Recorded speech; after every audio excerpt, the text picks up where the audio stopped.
students, I am Anu Bhardwaj. I hope you all are fine. So आज हम करने जा रहे हैं that is the concept of variable. Basically variable है क्या? वेरिएबल का मतलब होता है जब हम किसी टर्म को या किसी आइटम को, किसी कमोडिटी को डिफाइन करते हैं नंबर्स में. So variable basically defines the variable in numbers. So क्या है variable? Let's start. Basically the concept of variable is drive from the word very which means to differ और change. मतलब जिसका मतलब है डिफर या चेंज, मतलब जिसकी वैल्यू जो है वो या नंबर जो है वो डिफर करेगा या चेंज करेगा.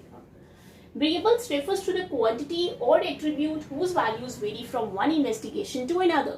That means ऐसी quantity या attribute. अब quantity जहाँ आता है that means कि in terms of numbers, और जहाँ attribute की बात आती है that it means कि हम numbers में नहीं लेते हैं. लेकिन अगर बात आ जाती है age, तो age तो भी हम numbers में हो सकते हैं.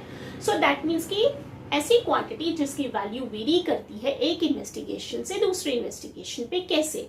मान लो आई एम इन्वेस्टिगेटर, मैं कुछ इन्वेस्टिगेट कर रही हूँ. मान लो एक स्कूल है, उसमें पर्टिकुलरली क्लास 9th की मैं हाइट जो है वो इन्वेस्टिगेट कर रही हूँ स्टूडेंट्स की.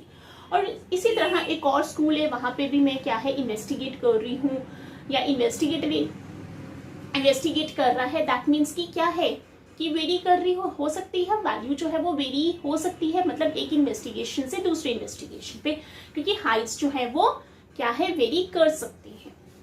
The difference in values may be with in respect to individuals, item, places, time. अब हाउ वैल्यू जो है वो कैसे डिफर कर सकती है इंडिविजुअल की? 2 स्टूडेंट्स हैं या 3 स्टूडेंट्स हैं, हर किसी की हाइट अलग हो सकती है.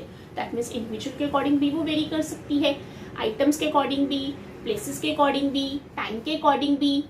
पंजाब में वेदर कुछ और है तो एमपी की बात करें तो वहाँ वेदर कुछ और होगा. दैट मीन्स कि प्लेस के अकॉर्डिंग, पॉपुलेशन के अकॉर्डिंग एंड टाइम के अकॉर्डिंग. दैट मीन्स कि वैल्यू जो है वो डिफरेंट करेगी. Each value within such range is called the variate. हर एक वैल्यू जो है इस रेंज में उसे हम कहते हैं variate. So there are so many examples of the variable. Like I have written the 2 examples like price and age.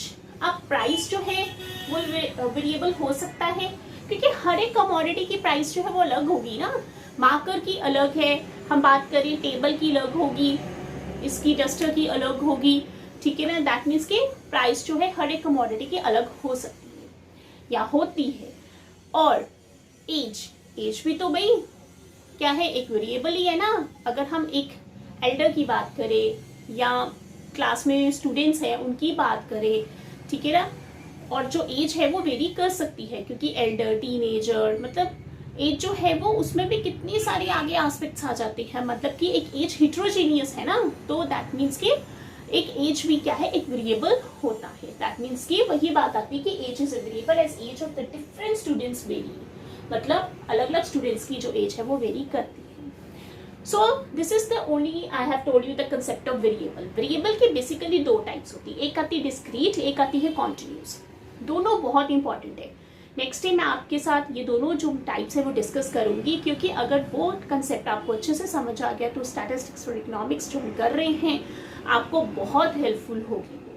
लेकिन आप ये इंट्रोडक्शन ज़रूर पढ़िए, समझिए. आपको कोई डाउट है आप कमेंट सेक्शन में लिखिए और मेरे प्रीवियस लेक्चर ज़रूर देखिए. And students, if you like my lecture kindly share कीजिए, सब्सक्राइब कीजिए एंड लाइक ज़रूर कीजिए. So students, good bye, take care, नमस्कार.